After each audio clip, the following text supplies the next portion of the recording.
Aujourd'hui, je vais répondre à toute cette personne en fait qui me taxe de pro-français. D'accord?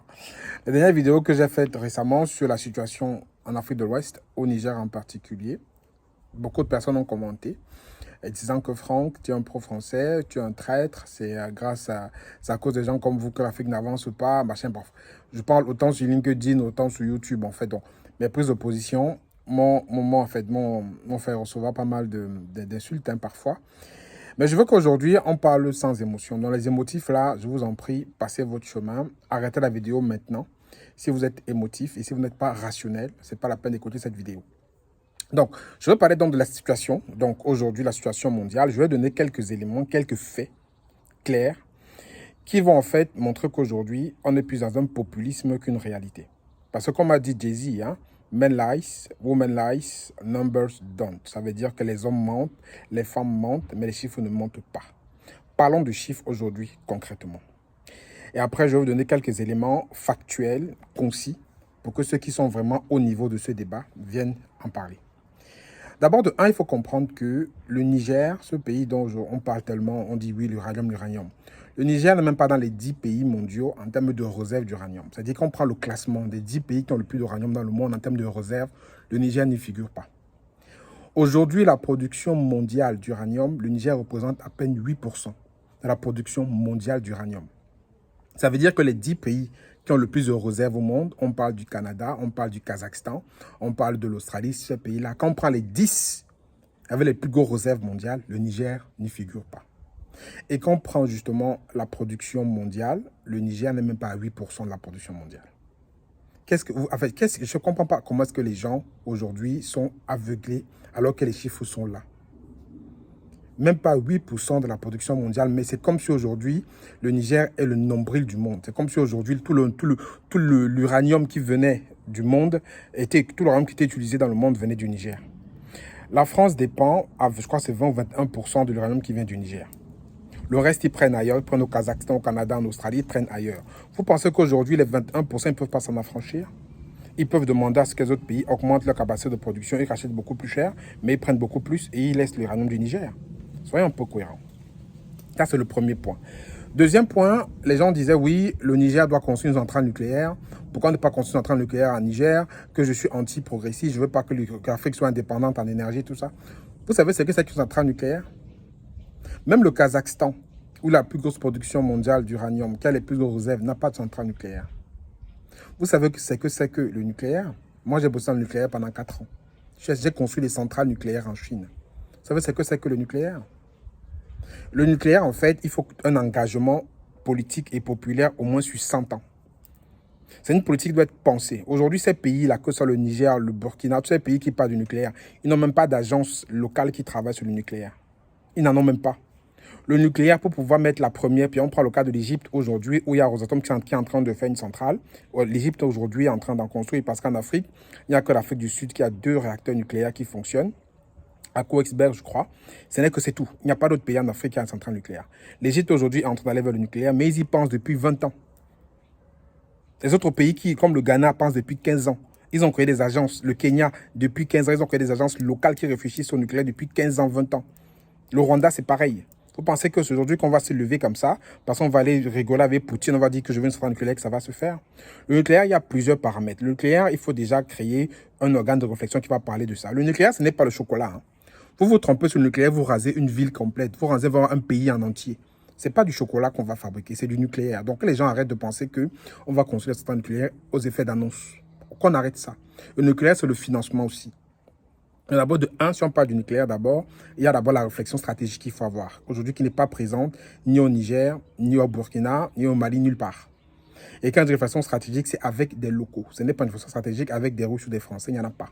De deux, c'est le financement. Centrale nucléaire coûte des milliards. Je prends le cas de l'EPR en Flamanville. Après, il y a les SMR, bien sûr, mais l'EPR en Flamanville qu'on fait en France, aujourd'hui, on a plus de 50 milliards d'euros. Le budget du Niger n'était pas, c'est peut-être 3 000 milliards de francs CFA. Si on fait 51 milliards, 3 000 milliards, on a 30 000 milliards. Ça veut dire que construire une centrale comme un EPR, c'est 10 fois le PIB du Niger. Vous pensez que le Niger n'a pas d'autre problème que de mettre 10 fois son PIB dans une centrale? Après, il y a bien sûr les SMR, mais les SMR ne sont pas aujourd'hui prouvés. Et aucun pays ne va aller vers une technologie qui est encore en observation pour construire sa centrale. Donc, on arrête un peu ça. Qu'on arrête le populisme, en fait. Soyons factuels. De 3, aujourd'hui, on accuse la France de tous les maux. De tous les maux qui vont bien. Est-ce que vous savez aujourd'hui combien pèse l'Afrique dans le commerce mondial? L'Afrique pèse même pas 2%. Et ces 2%-là sont en majorité prises par l'Afrique du Sud et les pays du Maghreb. Le reste de l'Afrique, c'est rien du tout. 2% du commerce mondial. L'attractivité, elle est où? Donc, au lieu de se fendre des communiqués comme fait le CNSP au Niger, il suffit que tel tous, il fait un communiqué, tel parle, il fait un communiqué. Mettez vos travail. Mettez vos travail. Aujourd'hui, est-ce que vous savez que c'est plus compliqué d'envoyer un produit, un colis, entre le Cameroun et le Gabon, que de passer par Paris et renvoyer à Libreville? Vous savez ça, c'est plus facile. Quand on va envoyer un colis au Gabon, on quitte Cameroun, Paris, Libreville, au lieu de faire Cameroun, Libreville. C'est la faute à qui n'a pas développé des infrastructures entre ces deux pays? Et je suis intéressé de voir comment ça se passe en Afrique de l'Ouest. Est-ce qu'il est aussi simple que ça d'envoyer un colis, je ne sais pas, du Sénégal au Mali ou, je sais pas, ou du Burkina au Mali, ou ainsi de suite? Ce n'est pas les Français qui vont développer ces infrastructures pour vous. Il n'y a pas de commerce intense en interne, à part bien entendu les pays qui n'ont pas de port et qui importent. Il y a une faible consommation entre les pays, donc il n'y a pas d'économie qui tourne. Et dans le commerce mondial, l'Afrique ne représente même pas 2%. Allez voir les pays où les gens investissent avec beaucoup d'appétence. Allez voir le Vietnam. Allez voir la Thaïlande. Ces pays-là sont attractifs. Et quand les gens investissent là-bas, les risques sont tellement faibles que l'investissement est attractif. En Afrique, quand vous voulez investir en Afrique en tant qu'investisseur, allez voir les risques. Les intérêts sont tellement élevés parce que le risque de perte est tellement énorme que les pays, c'est pas attractif en fait pour beaucoup d'investisseurs. Beaucoup d'investisseurs se détournent de l'Afrique aujourd'hui. Donc arrêtez de penser qu'aujourd'hui l'Afrique c'est le nombril du monde. Il n'y a que nous, il n'y a que quelqu'un comme moi, un noir comme vous qui peut vous dire la vérité. Arrêtons de penser ça. On n'est pas le nombril du monde. Le monde tourne bien sans nous. Hein. Le monde tourne bien sans nous. J'ai dit 2% du commerce mondial. L'Afrique n'est pas attractive. Les gens vont en Afrique effectivement parce qu'il y a beaucoup plus d'intérêt à se faire. Mais en termes de risque, un investissement qui va se faire en Afrique, si on voit les risques qui sont courus, sont beaucoup plus élevés. Donc du coup, l'argent placé en Afrique est beaucoup plus cher que l'argent placé ailleurs. Vous pensez que c'est pourquoi? Les pays qui sont attractifs comme l'Allemagne, comme la Thaïlande, comme le Vietnam, comme les États-Unis, allez voir comment les investisseurs coupent pour investir là-bas. Donc arrêtons de penser que parce que le Niger a l'uranium, parce que le Mali a l'or, tout ça, machin, l'Afrique c'est le nombril du monde. Hein. L'Afrique a beaucoup de potentiel, mais aujourd'hui, on n'est pas sur la bonne direction. Aujourd'hui, on n'a pas développé l'éducation locale, on n'a pas développé des compétences. Aujourd'hui, il y a une opposition entre les locaux et la diaspora. On est en train de complètement manipuler les gens. Moi, j'ai vu le stade, le Niger, là, les mecs qui ont mis 30 000 personnes dans un stade. Ils n'ont pas honte. L'Afrique est le continent qui travaille le moins, d'après le professeur Paul Fokam-Kamounié. Au lieu d'amener les gens à aller dans les stades, allez vous encourager parce que vous voulez montrer votre démonstration égoïste de puissance, envoyez-les travailler. Ces 30 000 personnes-là, ils sont au chômage ou qu'est-ce qu'ils font? Ceux qui sont dans la rue tous les jours dehors, avec les drapeaux du Niger, le drapeau de la Russie, ils n'ont pas de travail? Mais ils sont un peu sérieux. C'est pour ça que moi, je dis que je suis un sankariste. Sankara, lui, il mettait tout le monde au travail, que ce soit les militaires, que ce soit les curés, que ce soit... Tout le monde travaillait. Et il faisait en fait des projets avec les forces locales qu'il avait. Il n'allait pas dire, il n'allait pas pleurnicher devant telle puissance pour avoir quoi que ce soit. Il travaillait avec les forces qu'il avait et il misait sur l'éducation, il misait sur la famille, il misait sur les forces locales. Aujourd'hui, quand on voit la tendance, les puissances sont juste en train de partir pour changer de colon. On va quitter, en passant même par la politique française en Afrique, on va quitter la France pour aller dans les bras de la Russie. Et ça va mener au troisième point. On avait dit ça il y a 20 ans, que la Chine va venir sortir les griffes, la France, enfin l'Afrique francophone des griffes de la France. C'est ce qui s'est dit il y a 20 ans. On en est où aujourd'hui? Les Chinois, c'est les pires. Il a dit ça. Les Chinois, c'est les pires. On en est où aujourd'hui, en fait? On en est où aujourd'hui avec la Chine et l'Afrique? La Chine pille partout. Ils pillent même plus que la France. Allez voir ce qu'ils ont fait en RDC. Allez voir ce qu'ils font au Cameroun. Et quand la Chine vient faire un projet dans votre pays, ils ramènent les ouvriers. Ils ramènent ce qu'ils vont manger. Ils ramènent le petit morceau de sel qu'ils vont mettre dans leur soupe. Ça vient de Chine. Ils ne consomment rien localement. Et les locaux font des tâches subalternes.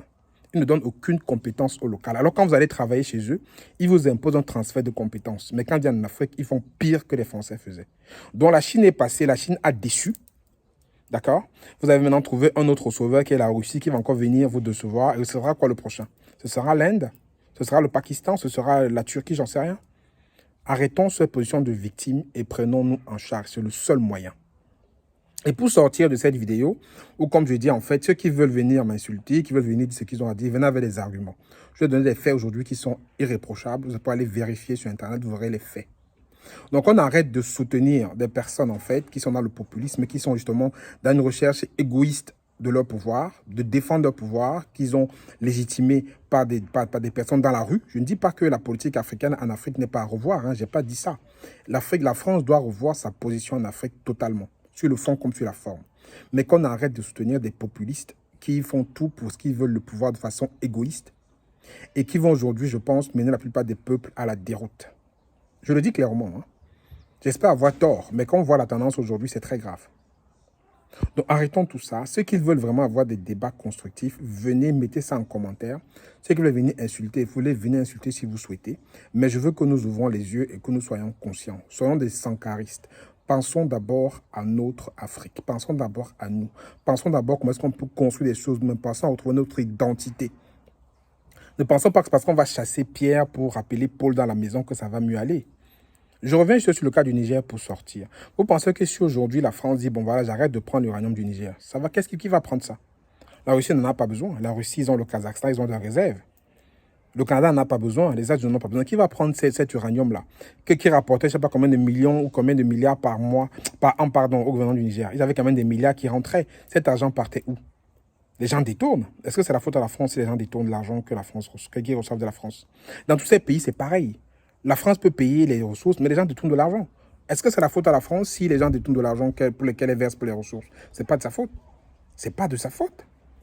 C'est au gouvernement d'être conscient et de savoir que l'argent qu'ils reçoivent pour les ressources minières ou les ressources pétrolières doivent l'utiliser pour la population. On a vu dans plein de pays où, que ce soit la France, l'Amérique, ils payent pour ces ressources, mais l'argent n'arrive jamais au niveau du citoyen. C'est la faute à la France? C'est la faute aux États-Unis? C'est la faute à qui? Donc, on arrête un peu ça, de penser que la détestation de la politique française, bien entendu, comme je dis, qui a à revoir, va pouvoir fermer les yeux des gens.